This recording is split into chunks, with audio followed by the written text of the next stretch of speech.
I'm getting straight to it, no messing around today. I've got to pull off the existing mastic. I have a nice little spur of motivation today. I've kind of come to the acceptance of the complications of this job. Right, I'm just gonna freaking go for it on this. This can come out. Hopefully, I can reuse the mastic here. So luckily I had a multi-tool that has a scraper function. This made removing the mastic a lot easier.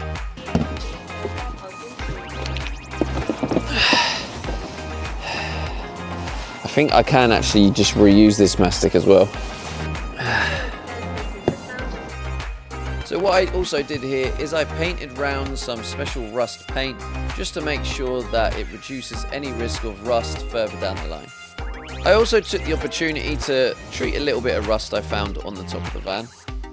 So to remove any last remaining silicone and mastic, I used my multi-tool with the scraping attachment and also the sanding attachment. I also read that white spirit was good to remove any remaining mastic and silicone, so I also applied this.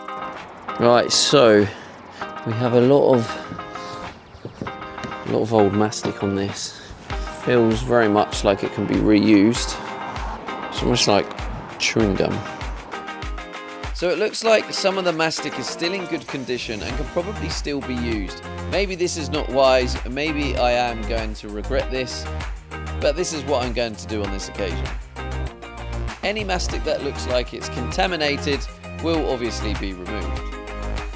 So now I prepare myself by bringing up the remaining parts like the mastic and the silicone, and then I apply the mastic to the skylight.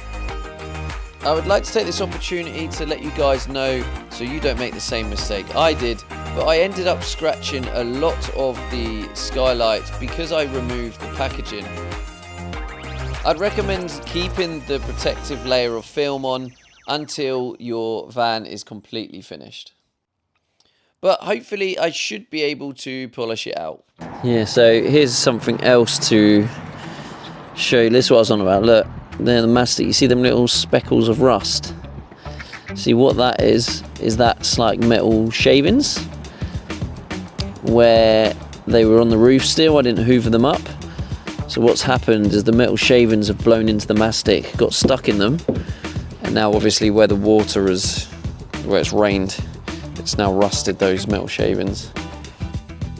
So now back to the task at hand. I'm this time applying the rubber and having it face downwards. Last time it was facing upwards and was near to impossible to put the skylight in.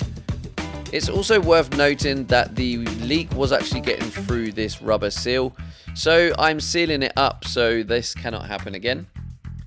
I'm also putting a very thick layer of the 522 Sikaflex in the channels as well as the mastic just to make sure. Stuff's going absolutely everywhere.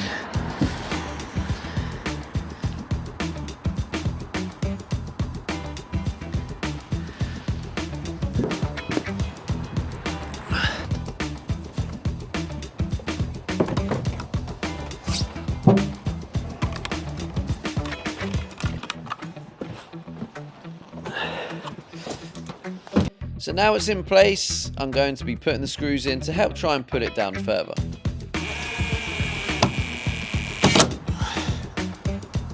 Is that looking any better? Now I have to admit, looking at this moment in time, it doesn't look that great. I'm not feeling very confident about this, if I'm honest with you.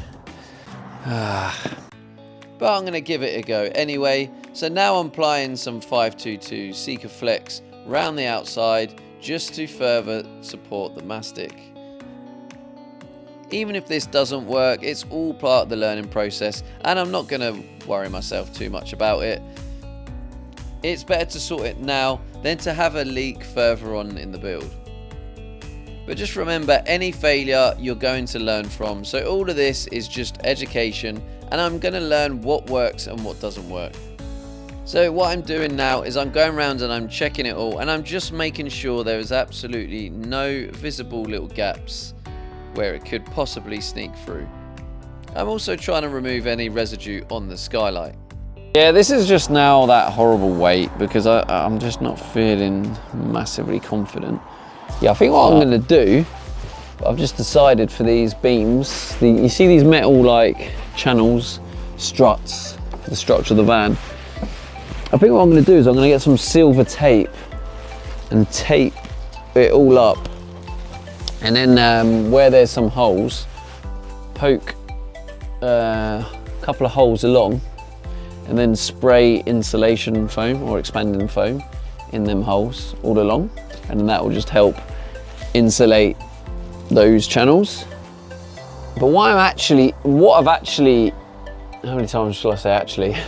What I'm actually thinking is rather than do it from there and put them in line with these, sorry, I might just, to make the most of the space, have these ones going that way. It's like here, so they don't go as far down. And I think then having them scattered, yeah, might do that. I think here I actually meant the word staggered, but scattered I guess can work.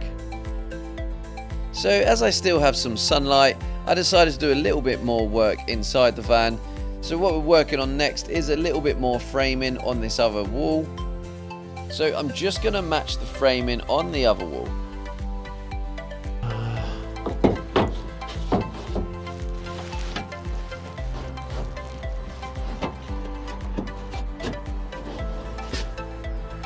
It's a bit higher, but at least it holds it in place.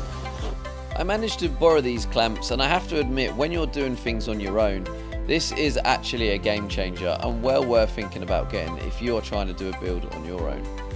So all I'm doing, like before, is pre-drilling a hole and then using some self-tapping metal screws to hold the frame in place.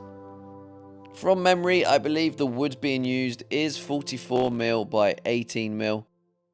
I'll probably put one of the pad things on there, like a deadening thing, and then I'm going to put these things on.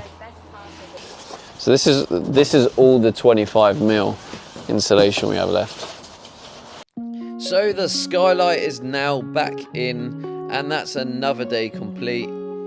We now have that anxious weight of, is it going to leak again? Has it worked? Will we have to rip it out and start again? I guess we'll find out in time. Thanks again for watching. I appreciate your support, and I'll see you guys in tomorrow's video.